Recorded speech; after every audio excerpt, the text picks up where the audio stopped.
filled it in.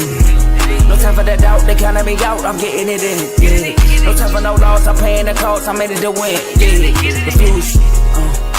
Mine, it can't be diffused. If you ain't thinking the same, then we playing by different rules. You can't see the vision, we living at different views. Until we complete the mission, keep getting up, never snooze. I walked a mile in my shoes, had the mind of a fool, chasing diamonds and jewels. Trust me, I was confused. Started minding my business and used my mind as a tool. Ended up finding my purpose and found the time to get to it. They told me I couldn't do it, they told me I couldn't make it. They sold it, could never break it. That's sadly mistaken. I need a piece of the pie, I want it so bad I can taste it. They told me like Toby, keep on running toes, they gon' take them. Refuse to lose, built to win. Applied myself, I filled it in. No time for the doubt, they counted me out, I'm getting it in. Yeah. No time for no loss, I pay for the cost, I'm winning to win. Yeah. Refuse to lose, I'm built to win. Applied myself, I filled it in. No time for the doubt, they counted me out, I'm getting it in. Yeah. No time for no loss, I'm paying the cost, I'm in it to win. Yeah. Refuse. Welcome back to CTC. I'm your gracious host, Carl, and I'm back for another episode. Now, week 0 is here. The college football season officially starts in about 4.5 hours with the Dublin, Ireland, I can't pronounce it, airline, whatever. The Dublin Iron kickoff this year. It is Kansas State at Iowa State. But before I get into the 4 games we preview on the day, I'd like to ask that you leave a like, comment, share, subscribe. It helps the channel, helps the network. It helps my channel, CTC, by way of the Refuse to Lose Network. We also got shows on the network, like the main show every Tuesday and Friday, featuring Joe, Dave, and Tomo. We got Unfazed, featuring AJ and Joe, every Tuesday night, 9 o'clock Eastern, 8 o'clock Central. We have BWT, Baseball with Teddy. So check him out. We have RBO, hosted by Vaughn. Check him out. Episodes are coming soon. We got Dave's Doghouse, highlights and lowlights of sport. We have FFC, fantasy football with Coach Coombs. I believe today is the final day of preseason. I'm pretty sure. I'm not sure if teams play tomorrow or not, but I do know the annual Ravens Commanders game is today. Let's see. I think today's the last day of preseason. Yep. Next we have In the Red Corner, featuring Ty, Ricky, and Tomo, boxing show. For all your boxing needs, please check them out as well. They go live on Sundays, so at 7. So check them out. And I believe that's all the shows we have to offer on the network. So please like, comment, share, subscribe to those shows as well. And if you like what you're listening to, stick with us. So we'll get right into week 0. Again, starting off with probably the most anticipated game of the day. Iowa State, 22 in the country, versus Kansas State, ranked 17 in the country. Now, Kansas State is coming into this one as 3.5-point favorites. They're technically the home team, but obviously this is a neutral site game. This game is 12 o'clock on ESPN. Now, if you're new here, you haven't watched any of my previews. On my previews, I get 5 keys for each team to hopefully win the game, and then I pick a winner. So we're going to start with the road team as always, and that's technically Iowa State. Iowa State have to contain Avery Johnson's legs. They cannot allow Avery Johnson to run for big gains, get outside the pocket, or keep the ball, maybe some read options, because I know Kansas State's going to have some read options in there. You can't allow him to burst for big chunks of on the ground. Got to find a way to contain him. Next, they have to establish the run game, being Carson Hansen and Abu Sama. They have to establish them, especially because they're coming off of a year where a lot of their receiving help is now gone. Jaden Higgins, Jalen Noel, both gone to the Houston Texans. Though they were basically the passing game last year for Rocco Beck. So have to be able to establish the ball. Rocco Beck has to use his legs as well. Again, a lot of the passing help is gone. So has to be able to use his legs in the run game. Try to get K-State to come down the box a little bit more. Next, make someone other than Jace Brown beat you in that receiving core. That's absolutely what you have to do. You have to. And I'm pretty sure we're going to see Jace Brown and Jeremiah Cooper, but you have to contain Jace Brown. If Jace Brown is going crazy, then it could be good night for Iowa State. And lastly, someone at the receiver position has to step up. Like I said, Jalen Noel, Jaden Higgins are now gone. Someone has to step up for Iowa State. Someone has to be that guy to go to third downs, win some deep shots, creating a lot of yak. Somebody has to be one of those guys. Who will it be? Now for Kansas State, they have to run Avery Johnson. Give him that dual threat. Give him that threat of he's not going to just drop back and pass, or, hey, you don't got to worry about just Dylan Edwards. Avery Johnson to keep his too. You just got, it's just another element to the defense that they have to worry about. Find Jace Brown. Obviously, like I said, him and Avery Johnson's chemistry is going to be huge for K-State. So try to, attack downfield with Jace. Maybe get him some short throws early. Get him some screen or two. Try to get him an open field. Let's see what he can do, with some yak. So that's that. Stop the run of Iowa State. Try to put Iowa State in passing situations a ton, because Iowa State wants to play good defense. They want to establish the run.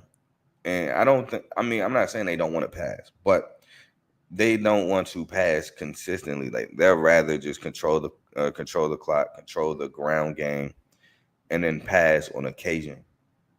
But you want to keep forcing Iowa State into long down and distances so to make them throw the ball. Not saying that Rocco Beck can't, but again, let's see what these new receivers got. Can somebody step up? Just trying to force them to see what they can do. Establish Dylan Edwards, because K-State for the past couple years, whether it's DJ Giddin, whether it's been Trayshawn Ward, has had a really good run game.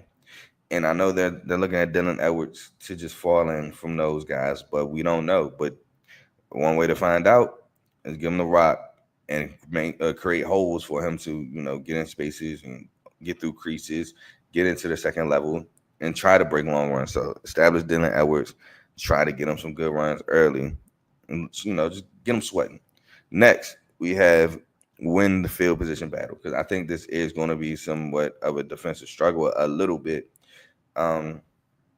Because I don't, like I keep saying, Iowa State lost the receiver help, K-State lost the backfield depth, so it's going to be a battle. And I think whoever wins the field position battle will win the game.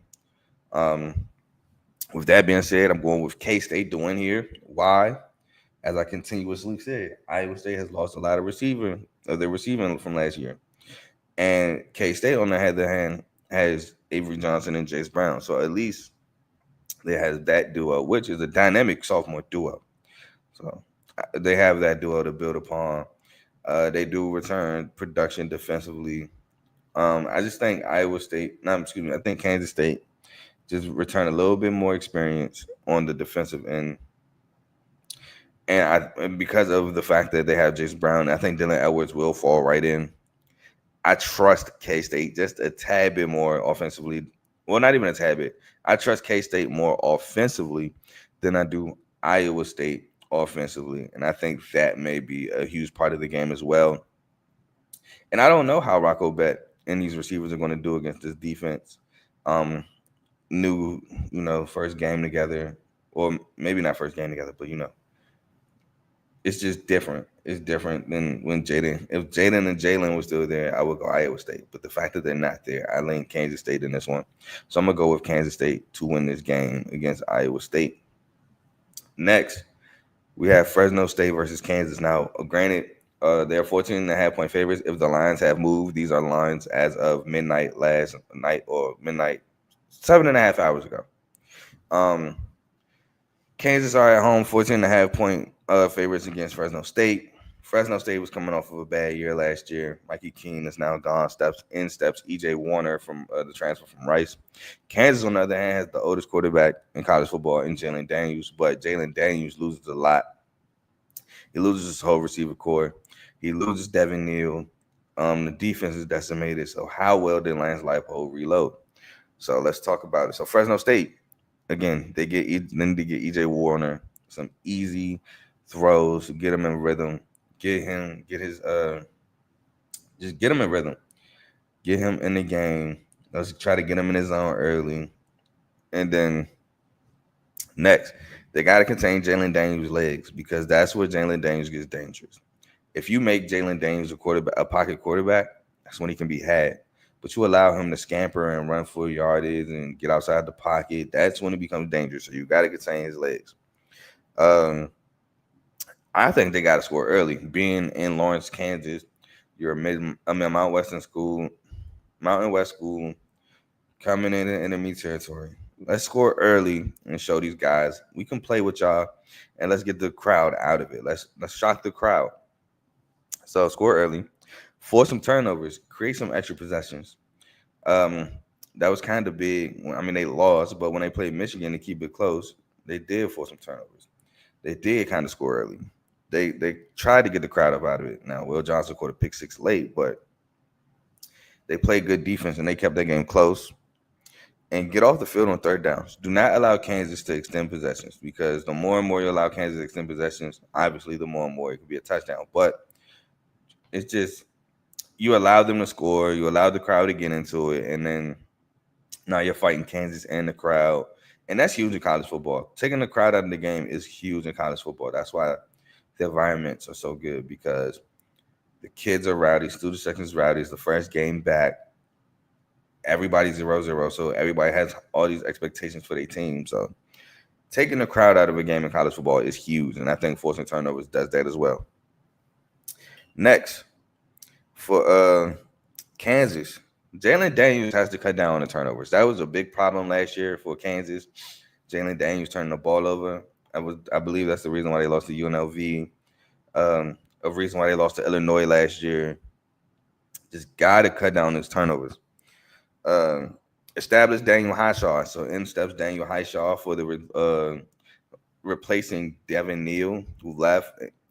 And with Daniel Highshaw coming in, also comes the transfer LaShawn Williams from Iowa. So got to get those two going, which Kansas does run two back sets, so they will. Who will step up at receiver? Again, the entire receiver core is gone. Somebody has to step up. There's no Lawrence Arnold. There's no Luke Grimm. There's no Quentin Skinner. Somebody has to step up at receiver. I think they need to put points on the board a ton. Make Fresno State have to score with you. I don't mean Kansas offenses in the past has been able to score. Kansas offense be one of those. Score, and score some more. And then Jalen Daniels has to use his legs, like I said. That's when he's the most dangerous. When he's using his legs, running the ball, getting long gains, that's when he's dangerous. So has to use his legs. But my winner is Kansas. I do, however, think the game might be closer than what people think. Fresno State is a solid team. Kansas, on the other hand, has to reload, which I don't know the Kansas's ability to reload. Fresno State's kind of reloading too, but Fresno State kind of has a set Mountain West culture, while Kansas, on the other hand, this is what Leipold's fourth year. He's never really retooled a roster. He's had a ton of production from his first year, dating back to when I think Jason Bean was actually starting. Devin Neal was there when he first started. The receiving core was there when he first started. He had Kobe Bryant when he first started. He had a ton of guys. So this is his first year to me where he's actually like retooling the roster. So I think Kansas wins, but I think it will be closer than what people think. Next, we have a huge game in Conference USA play. We have Sam Houston at Western Kentucky. Western Kentucky comes into this one as 9.5-point home favorites. This game is 7 o'clock on CBSN. I will be tuned in. I am excited for this one. Now, Sam Houston loses Casey Keeler. And y'all know I have Western Kentucky as the Conference USA champs. Coach Helton is looking to start the campaign off with a win. And so, Sam Houston, they're looking to continue the momentum off of beating Georgia Southern in the bowl game last year. And Hunter Watson is back. And Hunter Watson has to play well. Hunter Watson has been really the engine for Sam Houston the past couple of years. When they weren't really winning games, I think not Sam Houston, Hunter Watson was like not playing well, and they was trying to find a quarterback. But last season, Hunter Watson played extraordinarily well for Sam Houston, so he has to play well. You got to force some turnovers against Western Kentucky because Kentucky is a team who year in and year out scores a bunch of points, and they throw the ball around, they sling the ball around, and they're gonna, passing the ball give you better opportunities to force turnovers. You have to force turnovers to get that offense off the field. Again, scoring early to take the crowd off the game, that is huge for Sam Houston. Can they score early? Can they try to get this crowd out of it early? I think that's one thing that'll help them. Make Maverick McAvoy use his legs. So when I was looking at Maverick McAvoy stats, he does not look like a runner. He looks like a pocket passing quarterback to me. So if you blitz him, if you collapse the pocket, make him have to buy time with his legs, I feel like that's a success or win for the Sam Houston defense. And get off the field on third downs. Do not allow Western Kentucky to extend drives. They like to throw the ball around. They want to move down the field. Normally the past couple of years they've been attacking with receiver screens and they'll hit the occasional deep ball, but don't allow them to extend drives on third down. Not at home. Now, if you're Western Kentucky, you want to establish Maverick McAvoy early with his OC Rick Bowie. You want to get him involved super early. You want to let him sling the ball around the yard. You have to establish the run at Western Kentucky. That has been an issue for them, not finding a running back and not establishing the run. This year has to change. I feel like they have to find a way to establish the run, especially with your quarterback not being the biggest dual threat. You got to establish the run, not even just for this game, but for this season. Attack deep with KD Hutchinson. Let's try to get him to stretch the field, man. I think he's a deep threat. He's a speedster. Let's try to get him the ball down the field. Do what you do and score the ball, man. If Western Kentucky's putting up endless points, making Sam Houston have to match offensively, that bodes dangerous for Sam Houston. So score, and take care of the football. You don't want to give Sam Houston extra possessions. You don't want to set them up in good scoring position because you turned the ball over on deep in your side of the territory. So you want to take care of the football. That was part of the reason why Sam Houston won the Georgia Southern game. They was creating turnovers. Don't want to do that if you Western Kentucky. But my winner, I got them winning Conference USA. They got to start off with a 1-0 campaign win. Give me Western Kentucky. I believe Western Kentucky, their ability to pass the football for years. Coach Helton, being one of the premier coaches in the conference, I think he's going to have his team ready for this game. Ultimately, I think Western Kentucky wins it. I don't know if I have them winning it handily because Sam Houston is a good program, but Casey Keeler is gone. It's their first game without Casey Keeler. Maybe I had them winning by 2 touchdowns, but give me Western Kentucky to win. And the last game of the night, which should be a 10 o'clock kickoff, but hey, it is what it is. Stanford at Hawaii, which Hawaii comes into this game as 2.5-point favorites. I am not shocked. They are in Hawaii. Traveling to Hawaii does get to teams a little bit. But this game is 7:30 on CBS. Stanford have to come out and establish Michael Ford. He's possibly going to be your best player on the offense. He's your only returning starter on offense. Got to get Michael Ford the football. Get him going early. Sam Roche is also back. Get Sam Roche the football, the tight end for the Stanford Cardinal. When you're passing the ball, your quarterback needs a security blanket, and that's your tight end. Not only is he a returning starter, again, being a security blanket. So I would say get him the football. Get Bengo Branson in rhythm. Now, Bengo Branson, if y'all remember, was the quarterback a couple years ago for Oregon State who had them turn around their season. Ended off pretty hot. Beat Oregon in the Civil War. So establish Bengo Branson, man. He's a pretty solid quarterback. Establish long down and distances. Y'all know Hawaii with Coach Chang wants to throw the ball. But they don't want to throw the ball like consistently on 2nd and 12, 3rd and 9, 3rd and 15. They don't want to do that. So try to get them in long down and distances to better suit yourself to get off the field against this offense. And you got to start off hot. And what I mean by that is, again, the jet lag, the time difference, that kind of has teams starting off to a slow start.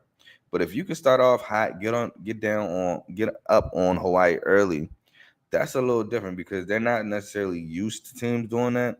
because of the travel and everything. Now some teams come over there and they're just that much better, but a lot of the time teams kind of struggle to, get in rhythm because of all those factors. So if you're Stanford, you have to start off hot.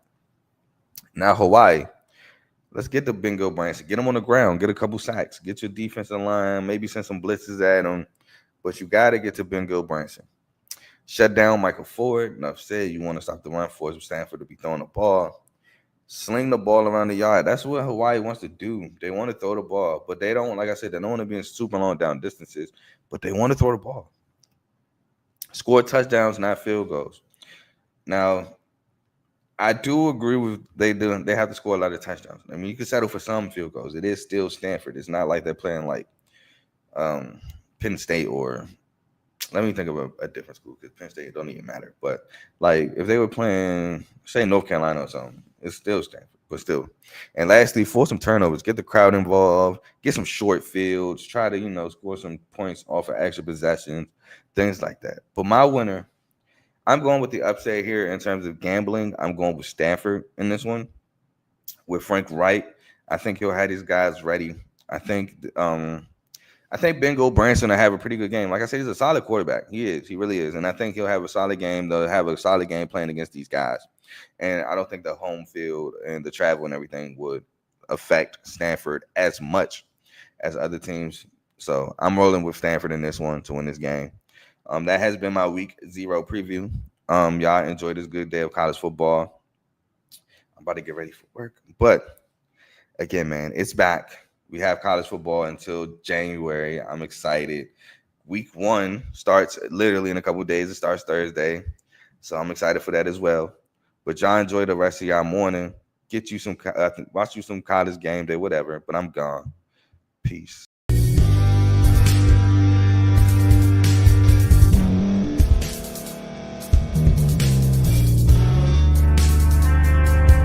Thank you for staying to the end. If you're watching this on YouTube, please like this video, subscribe, and also hit that notification button so you can be notified next time we put out a video. If you're listening on any podcast platform, subscribe and hit that notification button, y'all, so you can be notified we put out another podcast audio.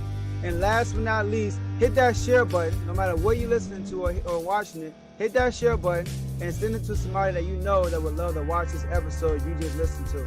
So once again, thank you for staying to the end, and we'll see y'all in the next episode.